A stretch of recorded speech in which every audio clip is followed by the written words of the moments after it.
오늘은 마태복음 20장에 나오는 포도원 주인과 품꾼에 대한 이야기가 있습니다. 이 말씀은 예수님께서 천국을 비유로 설명하는 말씀입니다. 그래서 오늘 말씀을 통해서 우리 천국의 비유가, 천국이 어떤 곳인지, 하나님의 나라가 무엇인지에 대해서 우리가 한번 살펴보도록 하겠습니다. 여러분, 제가 질문 하나 드리겠습니다. 한번 생각해 보십시오. 여러분, 교회라는 단어를 들으면 어떤 것이 상상이 됩니까? 교회라고 이야기하면 무엇이 생각납니까? 사람들은 대부분 교회라는 단어를 이야기를 하면 교회 안에 있는 본당을 생각하든지 아니면 교회의 십자가에 달린 것, 십자가를 생각하든지, 대부분 사람들은 이 교회라고 얘기하면 건물을 생각합니다. 눈에 보이는 건물을 생각하는 것이 교회다라고 이야기를 하는 거예요. 그래서 예루살렘 교회, 안디옥 교회 이렇게 이야기하면 그 예루살렘에 있는 어떤 교회, 큰 교회 이렇게 생각할 때가 있습니다. 그러나 성경에서 나타나는 교회는 그런 게 아닙니다. 그러면 사도 바울은 교회에 대한 정의를 어떻게 내렸냐? 고린도전서 1장 2절 말씀에 이렇게 말씀하고 있습니다. 자, 한번 읽어보겠습니다. 시작. 고린도에 있는 하나님의 교회 곧 그리스도 예수 안에서 거룩하여지고 성도라 부르심을 받은 자들과 또 각처에서 우리 주 곧 그들과 우리의 주 되신 예수 그리스도의 이름을 모르는 모든 자들에게, 고린도에 있는 교회에게 얘기합니다. 그 교회를 설명할 때 고린도의 몇 평에 있는, 몇 층에 있는 교회를 설명하는 것이 아니죠. 교회는 곧 즉 무엇이냐? 성도라고 불려지는 거룩한 자들이다. 거룩한 자들, 부르심을 받은 자들, 그리고 예수 그리스도의 이름을 부르는 모든 자들이라고 표현하고 있습니다. 그러므로 교회라는 것은 건물을 뜻하는 것이 아니라 예수 그리스도를 나의 구주로 고백하는 그 사람을 뜻합니다. 따라서 저도 교회고 여러분도 교회입니다. 우리가 건물이 있지 않아도 그냥 거적대기 들고 밖에 나가서 두세 사람이 모여서 하나님을 구주로 고백하고 함께 모여 있다면 그것이 바로 교회가 되는 것입니다. 그러면 여러분들은 어떤 거냐면 지금 일주일에 한 번 나와서 우리가 예배를 드리고 하나님 앞에 이렇게 나와서 한 공동체로 모여 있지만, 여러분들은 그 나머지 6일은 여러분들의 삶의 자리에서 교회가 교회답게 살아가야 되는 겁니다. 하나님께서 그것을 우리에게 명령하셨다라는 거예요. 여러분, 이와 같이 천국도 어떤 장소로만 특정 지어서는 안 됩니다. 천국은 무엇이냐? 여러분, 천국은요, 오늘 본문의 말씀을 통해서도 우리에게 분명하게 말씀하고 있거든요. 자, 마태복음 20장 1절 말씀에 이렇게 말씀이 기록되어 있죠. 자, 읽어보겠습니다. 시작. 천국은 마치 품꾼을 얻어 포도원에 들여보내려고 이른 아침에 나간 집주인과 같으니. 천국은 여러 가지 이야기들도 있지만 거기에서 핵심 단어가 뭐냐면, 필수적으로 천국에 필요한 것이 뭐냐면 집주인이라는 거예요. 품꾼도 있고 포도원이 있어도 안 되는 겁니다. 집주인이 없으면 천국이 아니라는 거예요. 여러분, 천국을 우리나라 말로 풀어서 얘기하면 뭡니까? 천은 무슨 천이죠? 하늘천이죠. 국은요? 나라국. 이제국 할 때 그 국입니다. 그래서 천국은 하나님의 나라예요. 하나님의 나라에 가장 필수적으로 필요한 것은 무엇이냐? 바로 천국의 주인, 곧 하나님이라는 겁니다. 오늘 찬양할 때 불렀죠. 내 영혼이 은총 입어 중환제짐 벗고 보니 내 주 예수 계신 곳이 그 어디나 하늘나라. 찬양 부르면서 주 예수와 동행하니 그 어디나 하늘나라. 주 예수님과 함께 계시면 있으면 그것이 바로 천국이다. 그리고 주 예수님 계시는 곳이, 집주인이 있는 곳이 바로 천국이다. 하늘의 날이다. 하늘나라다. 이렇게 설명을 하고 있는 겁니다. 하나님의 나라에서 가장 중요한 것은 건물이나 장소가 아니에요. 하나님이 계시는 곳이 바로 하나님의 나라입니다. 교회가 건물이 아니듯이 하나님의 나라도 장소가 아니라는 거예요. 그럼 우리는 생각을 할 때 천국은 죽어서 하나님의 나라에 천국에 가는 것이라고만 생각하고 있습니다. 그것은 50% 정도 맞습니다.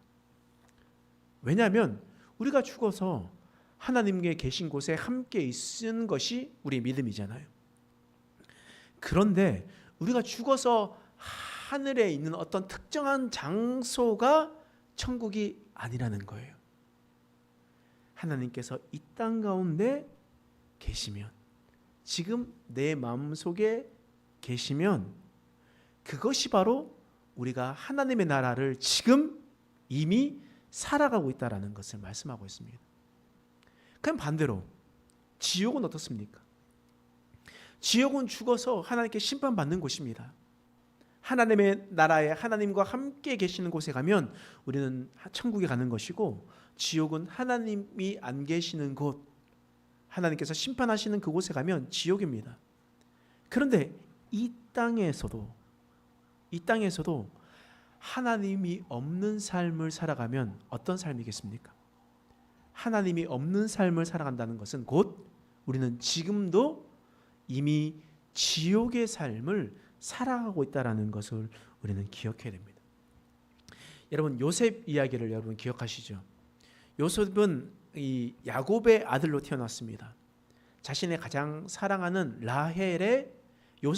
야곱이 가장 사랑하는 라헬의 첫 번째 아들이었습니다. 아주 어렵게 낳은 아들이었어요. 그래서 다른 형제들보다 요셉을 너무나 아꼈습니다. 너무 이쁘게 했어요. 그것이 너무 형제들에게는 셈이 났습니다. 그래서 요셉을 이집트에 팔아버렸습니다. 집에서는 호의호식하면서 다른 형들은 다 나가서 일하는데 혼자서 옷을 입고 그러면서 그냥 집에서 먹고 놀았었던 요셉이 이집트에 팔려가기 시작했습니다. 그래서 그곳에서 노예 생활을 했습니다. 얼마나 힘들겠습니까? 여러분, 집에서 일을 안 하다가 일을 했는데요, 얼마나 힘들어요. 여러분, 제가 이번에 포항에 가가지고 저희 어머니가 허리가 좀 안 좋으셔서 혼자 일을 하기 좀 그래서 저희 아이들을 데리고 밭에 가서 마늘을 심었습니다. 마늘을 심었는데요, 마늘을 처음 심었는데 얼마나 아이들이 힘들어요. 그래서 아이들이 좀 심다가, 처음에는 열정적으로 심다가 어느 순간 되면 어디 도망가고 없어. 안 보여요. 그래서 저만 열심히 심고 있고 애들은 막 도망가 버렸어요. 그러니까 그 일을 안 하다가, 저는 그래도 옥상에서 좀 이렇게 심는 거나 뭐 이런 것들을 하다가, 지난번에도 제가 일 안 하다가 하니까 막 몸에 병 나고 말했잖아요. 그게 얼마나 힘들어요. 지금 요셉도 지금 되게 힘든 상황이거든요. 근데 그뿐만 아니라 요셉은 그 열심히 노예 생활을 하다가 모함을 받고 억울하게 감옥에 가게 됩니다. 감옥에 가게 돼요. 그 얼마나 괴롭습니까? 노예살이도 힘들고 감옥살이는 더더욱 힘든데, 그런데 하나님께서 요셉을 뭐라고 말씀하시냐면 창세기 39장 2절 말씀이에요. 이것은 노예 생활할 때입니다. 읽어보겠습니다. 시작. 여호와께서 요셉과 함께 하심으로 그가 형통한 자가 되어 그의 주인 애굽 사람의 집에 있으니. 노예 생활을 할 때 여호와께서 요셉과 함께 있으니까 요셉은 지금 아주 힘들고 어려운 상황이라도 그곳은 어디입니까? 그 어디나 하늘나라가 되어버린 겁니다. 그리고 23절 말씀에 이런 말씀이 있어요. 이것은 감옥에서 있었던 일입니다. 읽겠습니다. 시작. 간수장은 그의 손에 맡긴 것을 무엇이든지 살펴보지 아니하였으니 이는 여호와께서 요셉과 함께 하심이라. 여호와께서 그를 범사에 형통하게 하셨더라. 자, 여호와께서 요셉과 함께 하셨습니다. 그러니 어떻게 하세요? 범사에 모든 매 순간에 형통한 삶을 살아갔습니다. 사람들이 보기에는 형편없는 삶입니다. 사람이 감당하기에는 너무나 힘들고 어렵고 마치 저주받은 것처럼 보일 수도 있는 그런 상황입니다. 그러나 그러한 상황 속에서도 사망의 음침한 골짜기를 걸어가더라도 여호와께서 나와 함께 하시니 그 삶은 형통한 삶이었습니다. 그 삶은 천국이었고 하나님의 나라를 경험하는 삶이었습니다. 여러분, 우리는 이 세상에 살아갈 때 주님께서 다시 오시는 그날 하나님의 나라는 완성됩니다. 그러나 우리가 지금도 하나님과 함께 동행하며 살아간다면 우리가 살아가고 있는 이 삶이 어렵고 힘들고 사람들이 보기에는 손가락질할 수 있는 그런 상황이라 할지라도 그곳이 바로 하나님과 동행하는 것이 하나님의 나라를 이미 살아가는 것을 믿으시길 바랍니다. 오늘 본문 말씀에 그 어려운 순간에도 하나님 앞에 살아가게 되고 하나님 안에 거하고 있으면 그것이 이미 하나님의 나라에 살아가고 있다는 것을 오늘 말씀을 통해서 설명하고 있습니다. 여러분, 오늘 말씀은요, 품꾼 비유예요. 어떤 거냐면 이런 겁니다. 제가 이번에 가서 마늘밭에 일을 한다고 했잖아요. 근데 아이들한테 손이 조금 필요하거든요. 왜냐하면 그 밭이 사실 뭐 작지 않습니다. 작지 않고 좀 큽니다. 저희 땅은 아니에요. 근데 좀 커요. 그래서 마늘밭을 열심히 심어야 되는데 혼자서 심기에는 너무나 힘들어요. 그래서 어머니가 뭐 며칠 하려면 뭐 5, 6일 정도를 심어야 혼자서 가능할 수 있으니까 저와 아이들을 시키려고 했는데 그냥 시키면 안 하니까 제가 조카들한테 불러가지고 누나 아들들이 있거든요. 그럼 저희 아이들 총 4명이 얘기를 해서 오늘 일해라. 마늘밭 저거 다 심으면 내가 5만 원을 주겠다. 일당을 주겠다. 그래서 일찍 끝나면 5만 원 받는 거, 늦게 끝나도 5만 원 받는다. 근데 안 하면 못 받는다. 라고 얘기했습니다. 근데 그 저희 누나의 아이들이 3명이거든요. 아들이 3명이에요. 근데 한 아이가 밤에 늦게 놀다가 잠을 자가지고 못 일어나는 거예요. 그럼 제가 그 친구한테 5만 원을 줬을까 안 줬을까요? 안 줬어요. 일을 안 했어. 그래서 저희 아내가 저를 보면서 와, 진짜 독하다. 웬만하면 용돈을 줄 텐데 일을 하지 않는 자 주지를 않을 것이다. 라고 얘기했습니다. 이게 품꾼이에요. 가서 일할 것이 있으니까 와서 일해라. 그러면 내가 너에게 정당한 대가를 주겠다. 이거예요. 오늘 말씀이 마태복음 20장 1절 말씀에 이런 말씀이 있죠. 읽겠습니다. 시작. 천국은 마치 품꾼을 얻어 포도원에 들여보내려고 이른 아침에 나간 집주인과 같으니. 자, 천국은 어떤 거냐면요, 포도원에 일할 게 있어요. 거기서 일을 시키기 위해서 집주인이 어떻게 한다고요? 이른 아침에 나가서 품꾼들을 모으려고 오는 거예요. 그러니까 이 집주인은 어떤 거냐, 포도원에 할 일이 많으니까 바로 일꾼을 쓰자 했는데 이른 아침에 갔대요. 이른 아침은 이 이스라엘 사람들이 이른 아침을 어떻게 표현하냐면 해 뜨는 시간, 새벽, 이것을 할 때 이른 아침이라는 단어를 씁니다. 그럼 통상적으로 한 오전 6시 정도가 해 뜨는 시간이라 라고 해서 6시부터 6시까지 그때는 12시간을 일을 했습니다. 그래서 밭에서 일을 하면 그 밭에 대한 일을 하는 것을 한 데나리온으로 줬어요.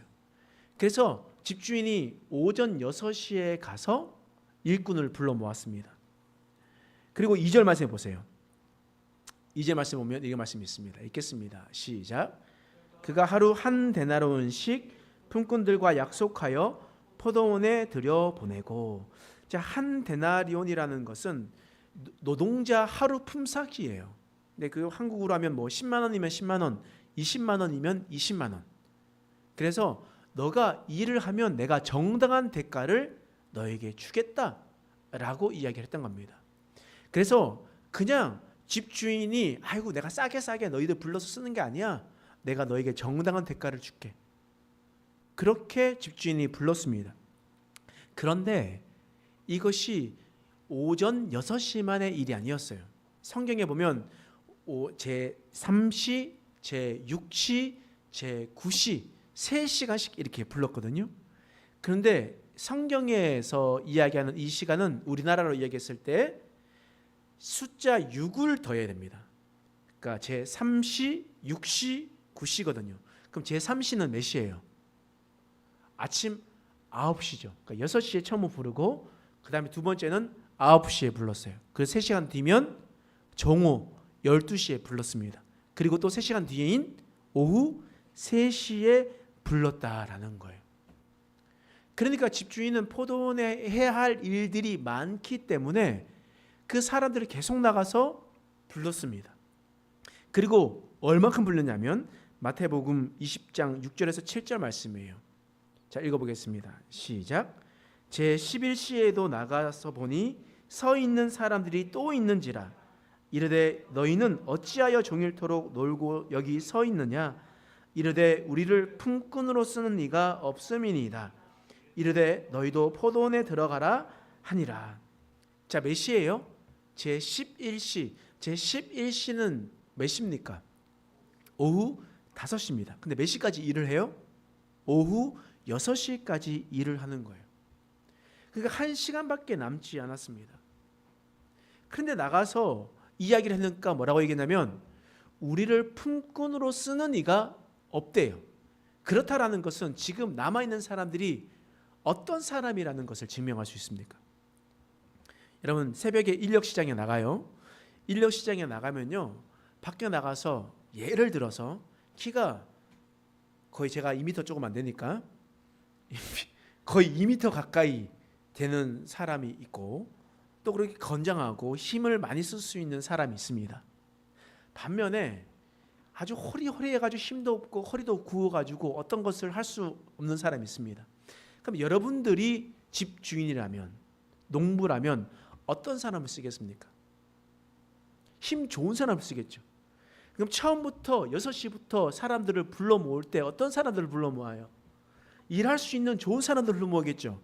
근데 오후 5시가 됐는데 나가보니까 일을 하고 싶어도 일을 할 수 없는 사람들이 모여있던 거예요. 그럼 그 사람들은 어떤 사람이에요? 사람들이 보기에는 필요 없는 사람, 그냥 쓸모없는 사람, 그런 사람들을 불러왔다라는 겁니다. 그러면 이 집주인이 어떤 사람이겠습니까? 이 집주인은 그냥 어떤 보기에 사람들이 건장하고 일을 열심히 한 사람까지 부르는 것이 아니라 일할 마음이 있는 사람이라면 모든 사람들을 불러서 쓰는 그런 집주인이라는 거예요. 그러니까 오후 5시에 들어온 사람들은 일할 수 없을 거라 생각했는데 일을 할 수 있게 되니 얼마나 좋습니까? 여러분 젊었을 때는요, 일하기 싫어가지고 아이고 일하기 나가기 싫다고 이렇게 하는데 나이가 점점점 차면서 누군가 나를 일을 시켜줄 수 있으면 여러분 어떻습니까? 고맙죠. 그렇죠.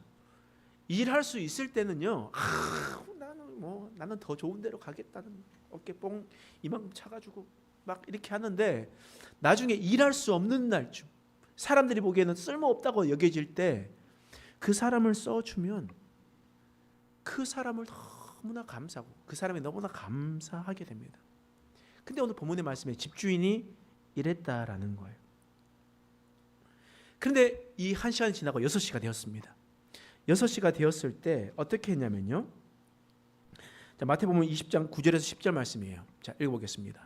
시작. 제11시에 온 자들이 와서 한 데나리온씩 받거늘 먼저 온 자들이 와서 더 받는 줄 알았더니 그들도 한 데나리온씩 받은지라. 여러분 우리 마늘밭에서 일을 할 때 아이들이 일을 하다가 어느 순간 도망가 버려요. 그래서 화장실에 간대. 그런데 화장실에 갔는데 얼마나 오랫동안 싸는지 몰라요. 오지를 않아. 그래서 우리가 또 생각했었을 때 좀 일하니까 목마르잖아요. 가서 아이스크림을 사와라 라고 보냈는데 아이스크림을 만들어 와요. 그래서 어떤 우리 조카가 있는데 이런 말을 써도 되는지 모르겠지만 형들 꿀빠네? 이러더라고요. 자기는 나가서 열심히 일하는데 화장실 가서 꿀 빨고 그리고 또 저기 가서 꿀 빨고 이러면 되겠냐고 그러면서 투덜 그러면서 막 일을 하더라고요. 그래서 나도 일 다 끝나고 난 다음에 불러 모았습니다. 자, 용돈 줄게. 그래서 일 열심히 하는 친구들 5만 원 주고, 그리고 꿀 빨았던 친구한테는 얼마 줬을까요? 5만 원을 주고, 그리고 집에 도망가서 있다가 조금씩 이렇게 있었던 친구도 한 명이 있었는데 그 친구에게도 5만 원을 주고. 그러면 처음에서 열심히 일했던 친구가 불평을 가지지 않을까요? 근데 그 친구들은 불평을 가지지 않더라고. 왠지 아세요? 그 5만 원 받은 것에 기뻐가지고 그냥 지방으로 들어가 버렸어. 뭐 남이 받는 건 신경도 안 써. 난 받았으니까 됐다 라고 하는데, 근데 오늘 본문의 말씀에는 아침 일찍부터 나왔던 사람들은 그것에 대한 원망을 가졌습니다. 어떻게? 오후 5시에 온 사람들이 한 데나리온 받습니까? 1시간밖에 일 안 했는데요. 저는요 오전 6시에 나왔습니다. 그리고 12시간을 일했습니다. 쉬지 않고요. 그런데 저 사람과 내가 똑같이 취급받는 것이 옳습니까? 원망이 이렇게 일어나는 거예요. 그랬었을 때 그 집주인이 뭐라고 얘기하냐면 마태복음 20장 13절 말씀, 14절 말씀 읽어보겠습니다. 시작. 주인이 그 중에 한 사람에게 대답하여 이르되 친구여 내가 내게 잘못한 것이 없노라. 내가 나와 한 데나리온의 약속을 하지 아니하였느냐. 내 것이나 가지고 가라. 나중 온 이 사람에게 너와 같이 주는 것이 내 뜻이니라. 주인이 이렇게 얘기하는 거예요. 야, 오전 6시에 인력시장 나가서 너 우리 밭에 와서 일하면 내가 한 데나리온을 주겠다고 약속했지. 이 한 데나리온을 싸게 한 것도 아니고 이 정당한 대가였어. 너는 그것을 받고 나한테 왔잖아. 그렇지?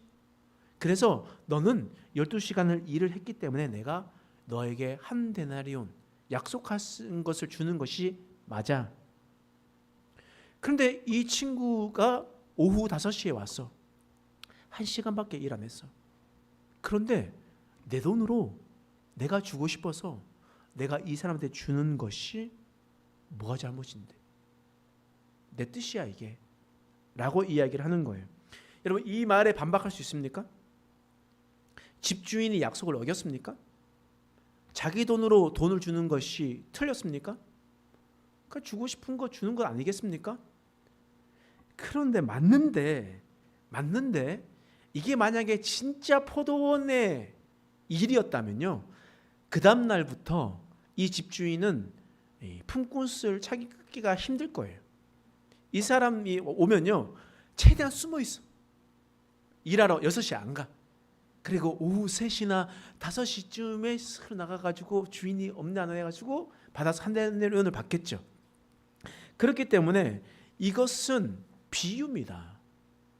이것은 그냥 포도원에 대한 설명을 이야기를 하는 것이 아니라 구원을 설명하기 위한, 천국에 대해서 천국을 설명하기 위해서 비유로 설명하고 있는 거예요.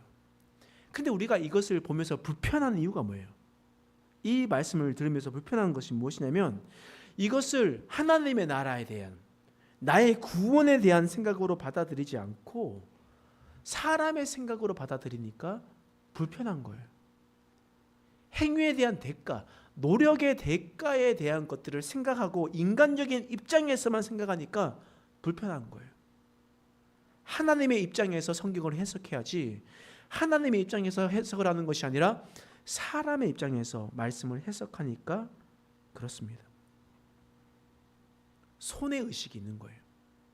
나는 오전부터 와서 열심히 했으면 나는 더 받아야 될 텐데, 늦게 온 사람들보다 더 받아야 될 텐데 왜 똑같이 취급하냐는 것에 대한 손해의식. 여러분, 그러나 여러분 기억하십시오. 포도원에 일찍부터 들어가서 일하는 것이 은혜입니다. 그것이 은혜예요. 여러분, 이것이 왜 일찍부터 가서 일하는 것이 은혜이냐? 여러분, 이것이 어떤 비유냐면 우리가 천국에 들어가는데 일찍부터 나와서 하나님의 일을 하면서 천국에 들어가냐, 아니면 늦게 믿어가지고 천국에 들어가냐. 여러분, 이런 생각하지 않겠습니까? 그러면 우리가 일찍부터 예수를 믿고 난 다음에 예수를 믿고 생활하면서 예배에 나와서 예배하고 해야 될 거 못하고 포기하고 그리스도인으로 살아가야 될 것이 많은데 그것을 다 포기하면서 살아가는 것, 야, 이럴 줄 알았으면 내가 그냥 세상 속에서 푹 빠져서 살다가 하고 싶은 거 다 하다가 주님 부르시는 날 그 전에 목숨 꼴딱꼴딱 넘어갈 때 예수님 믿고 천국 가면 되는 거 아닙니까? 여러분, 그렇게 예수 믿어도 천국 가는 거 맞죠? 설명하는 것이 있습니다. 그런데요, 시간의 주인은 하나님입니다. 여러분, 언제 죽을 줄 알고 아시는 분 손 들어보세요. 나 언제 죽는다 라는 것을 알고 있는 거 있습니까?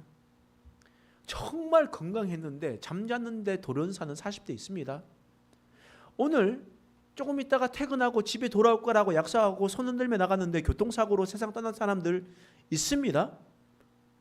당연히 오래 살 줄 알았는데, 나는 아주 오랫동안 살 줄 알았는데, 그런데 마지막 인사도 못한 채 세상 떠난 사람 있습니다. 여러분, 언제 하나님의 불림을 받을 줄 알고 그런 이야기를 하겠습니까? 그것을 아는 사람은 아무도 없습니다. 그러므로 우리가 언제 주님 품에 안길지 몰라서 미리 주님 품으로 안에 있는 것이 우리의 은혜라는 거예요. 여러분, 그리고 새벽부터 일한 사람은요, 안정감으로 하루를 살아갑니다. 우리의 인생이 포도원 밭에서 일하는 그 하루라고 친다면 여러분, 우리가 어떻게 살아갔을 때 이 포도원 품꾼들은요, 하루 벌어 하루 먹고 살잖아요. 그러니까 이 하루를 벌어서 먹고 살아갈 수 있다라는 그 확신 속에서 미래에 대한 불안함이 전혀 없어요. 오늘 일하면 오늘 우리는 살아갈 수 있겠구나, 내 미래가 보장되어 있구나 라는 것을 통해서 먼저 포도원에 가서 일하는 사람은 안정감을 누리며 살아가는 거예요. 그리고 먼저 교회에 나와서 구원받은 사람들은 당연하죠. 어떤 생각이 들겠습니까? 저는요, 믿음이 충만한 사람들, 나이 드신 분들의 이야기를 들어보면 모두가 다 같이 이렇게 얘기합니다. 아이고, 빨리 그냥 하나님 나라 갔으면 좋겠다, 이렇게 얘기해요. 오늘 이번에도 가서 인사를 드리는데 저희 이제 작은 할머니가 아이고, 내 나이가 이제 95세인데 하나님 나를 그냥 빨리 불러주셨으면 좋겠다, 난 그냥 빨리 하나님 나라 가고 싶다 라고 이렇게 이야기를 하시더라고요. 이게 뭡니까? 미래에 대한 소망, 미래에 대한 확신을 가지고 살아간다라는 거예요. 일찍부터 예수를 믿고 그때부터 살았던 사람들은요, 두려움이 없어요. 불안함이 없어요. 근데 반면에 예수를 믿지 않고 살아갔던 사람들은 어떻습니까? 마음속에 미래에 대한 두려움과 걱정 속에 살아갑니다. 죽음 이후에 살아가는 모든 것들에 대한 불안함 속에 살아갑니다. 여러분, 예수를 믿는 사람들 중에서도 그런 사람들이 너무나 많아요. 예수를 믿음으로 우리는 구원받았다라는 확정 속에 이미 우리가 포도원에서 들어가서 일을 하고 있고 미래에 대한 보장을 받았는데 그 보장받지 못한 것으로 두려워하면서 살아가는 사람들이 너무나 많다라는 거예요. 우리 통장에 이미 한 데나리온이 꽂혀 있는데 그것이 들어왔다는 것을 모르면서 살아가는 경우가 너무나 많다라는 거예요. 불안해하면서 살아가요. 그러므로 여러분, 일찍부터 주님 품 안에 들어온 것이 은혜입니다. 세상 것 부러워할 필요가 전혀 없습니다. 세상 것 부러워하며 살아가는 것은 아직도 우리가 주님을 모르고 있다라는 반증이기도 합니다. 여러분, 제가 얼마 전에 설교를 준비하다가 우리 한 권사님께서 경험하셨던 것들을 저에게 이야기를 하는 것이 있었습니다. 그 얘기를 들으면서 오늘 본문의 말씀이랑 너무나 적합한 얘기라서 이 예화로 함께 좀 이야기를 했으면 좋겠다 싶어서 양해를 구하고 한번 이야기를 하도록 하겠습니다. 우리 용인에 전대리라는 곳이 있습니다. 이 전대리라는 곳에 제가 기억하기로는 1955년쯤에 어느 한 여자 전도사님께서 가서 교회를 세웠습니다. 그 교회를 세웠었을 때 함께 했었던 여종이 있었습니다. 어떤 여성분이 그 전도사님과 힘을 합쳐가지고 그 교회를 세워가고 용인 전대리에서 지금 전대중앙교회라고 되어 있는 우리 합동측 교회 교단이 있는데 그 교단에 있었던 그 교회를 세웠어요. 그런데 이 여성분이 교회를 세웠었던 이 분이 어떤 것에 마음이 안 들었는지 교회를 떠났습니다. 교회를 떠나서 교회를 나가지 않게 됐어요. 그리고 그 교회는 계속 있었는데 그 교회의 자신의 자식들이 교회에 대해서 여러 가지 말들을 하면서 교회 목사님들을 5분 정도를 쫓아냈다 라는 얘기를 들었습니다. 그러면서 교회를 나가지 않고 교회를 어지럽게 하고 그렇게 하면서 그분의 집안이 점점 더 몰락하는 것을 옆에서 보셨대요. 그리고 마지막에는 이 옆에 임파선 암이 걸려서 온몸이 팅팅 부어서 있었다는 겁니다. 그런데 마지막 자신이 이제 죽을 날이 얼마 남지 않았다라고 생각이 들어서 생각났었던 저희 교회 한 권사님을, 그때는 권찰이었다고 하는데 권찰을 불렀습니다. 좀 와달라라고 얘기했어요. 그리고 난 다음에 이렇게 얘기하니까 우리 권사님이 뭐라고 얘기했냐면 예수님 아시죠? 라고 말하니까 눈을 아주 표독스럽게 뜨면서 귀를 막으면서 나 예수 몰라 라고 소리를 질렀대요. 그리고 난 다음에 이제 어떻게 할 줄 몰라가지고 우리 권사님이 찬송을 부르기 시작했습니다. 4주를 가까이 가게 하면 이 찬송을 열심히 30분 정도를 불렀어요. 부르고 난 다음에 다시 한 번 더 예수님에 대한 증거를 했습니다. 예수님을 증거를 하니까 그분이 이제 눈물을 흘리면서 나 예수님 알아, 나 예수님 믿어 라고 이야기하는 순간 원래 독사 같은 눈매에서 아주 선한 눈으로 바뀌게 됐대요. 그리고 얼마 지나지 않아서 그분이 돌아가실 때가 됐는데 주일날 예배드리기 한 10분 전에 연락을 받고 그때는 작은 교회였으니까 전교인이 그 집에 가서 마당에서 함께 예배를 드리시다가 하나님 나라에 가시게 되는 이런 일들을 경험하게 되었습니다. 오후 5시 인생이죠.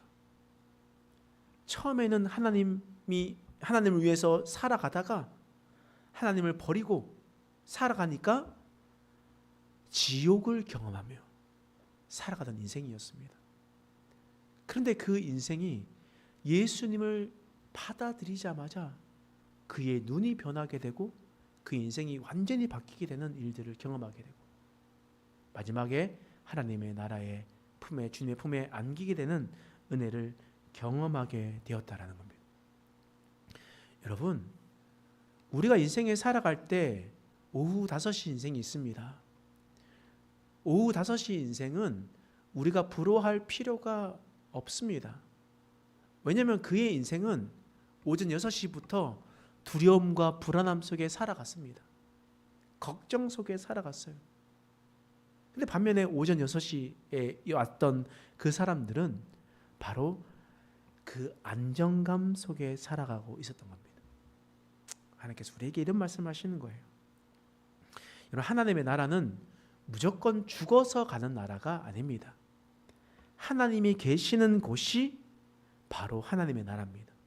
그렇다면 우리가 주님과 동행하고 살아가고 있다면 우리는 이미 이 땅에서 하나님의 나라를 살아가고 있습니다. 하나님께서 우리를 일찍 부르셨습니다. 여러분, 그것에 감사하시길 바랍니다.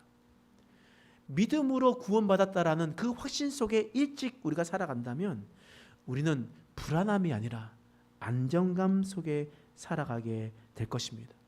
왜냐하면 우리의 미래는 이미 결정되었기 때문입니다. 우리가 오후 5시의 인생으로 불안함 속에 살아가는 인생들이 아니라 이미 주님께서 우리를 불러주셨다면 우리 마음속에 주님 주시는 일들을 잘 감당하고 그 일을 최선을 다해서 섬김으로 하나님께 영광 돌리며 살아가는, 주님께서 찾으시는 참된 품꾼으로 살아가는 저와 여러분 되시길 간절히 축원합니다. 기도하겠습니다.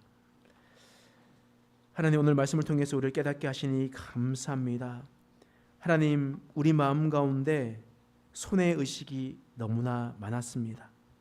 남들과 비교하고 나의 노력을 보상받으려는 보상 심리가 너무나 많았습니다. 하나님, 그러나 우리가 하나님 나라에 일찍 불러주신 것에 감사하며 살아가게 하여 주옵소서. 우리가 이미 주시는 그 안전감과 미래에 대한 확신으로 살아가는 인생 되게 하여 주시옵소서. 이제 우리가 포도원의 품꾼으로 살아갈 때에 하나님 자신의 생각과 자신의 뜻으로 살아가는 것이 아니라 주인의 뜻대로, 주인의 말씀대로, 주인을 위해서 살아가는 우리의 인생 되게 하여 주시옵소서. 감사드리며 예수님의 이름으로 간절히 기도드립니다. 아멘.